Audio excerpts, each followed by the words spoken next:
My wife got pregnant while my best friend was living with us. However, I had secretly undergone a vasectomy years ago, so I just played along until I had proof of their affair. So I recently discovered that my wife, Devin, was having an affair with my best friend, Jeff. I found this out because she's pregnant. You might ask yourself, but if she's pregnant, how do you know? Well, I got a vasectomy in my previous marriage, so I know my wife has been screwing around on me because there's no way she can get pregnant from me. Some of you might be thinking, you can still get pregnant with a vasectomy. Don't come at me with that. There's a less than 1% chance that I got her pregnant, and we've taken tests since then to prove that it's not mine.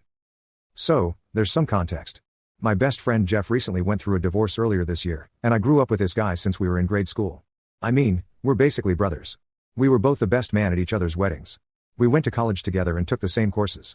We ended up in the police force together and were stationed at the same place. You get it? I first got married when I was 20. My ex-wife, Trish, and I were high school sweethearts.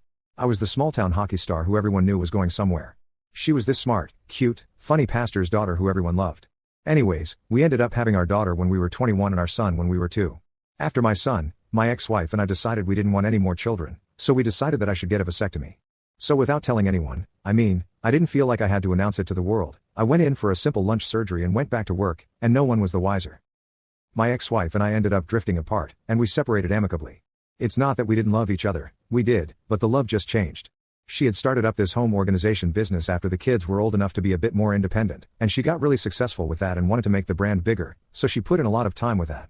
I was still really passionate about what I was doing and was getting deployed all over Canada to teach and whatnot. So, we both just kind of drifted apart, but we still fully supported each other in the lives we were both leading. My ex-wife and I are still really great friends, and we see each other constantly. All of us have even shared holidays together. Anyways, Devin and Trish were on good terms, and they even went out and did things without me too. They had a great relationship. This brings me to Jeff and his wife. We all spent a lot of time together and did a Friendsmas thing and a Friendsgiving every year. We all spent a lot of time camping together, we did a lot together.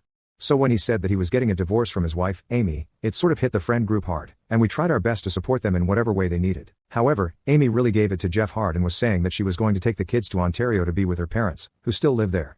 Naturally, Jeff was devastated on hearing this, and he tried his best to keep his kids here, but alas, she ended up moving there and did, in fact, take the kids with her. So it was rough to see him go through and hard to see him being treated like that and getting his kids taken away. In this time, he really leaned on us, and because they had to sell the house, we let Jeff stay with us for a little bit until he landed on his feet again. Well, a little bit turned into a little bit longer than we would have liked. Then Devin sort of had this idea that we could renovate the garage and turn it into a suite. So I complied, and Jeff was really gracious about it and helped out and spent a lot of time making it his own.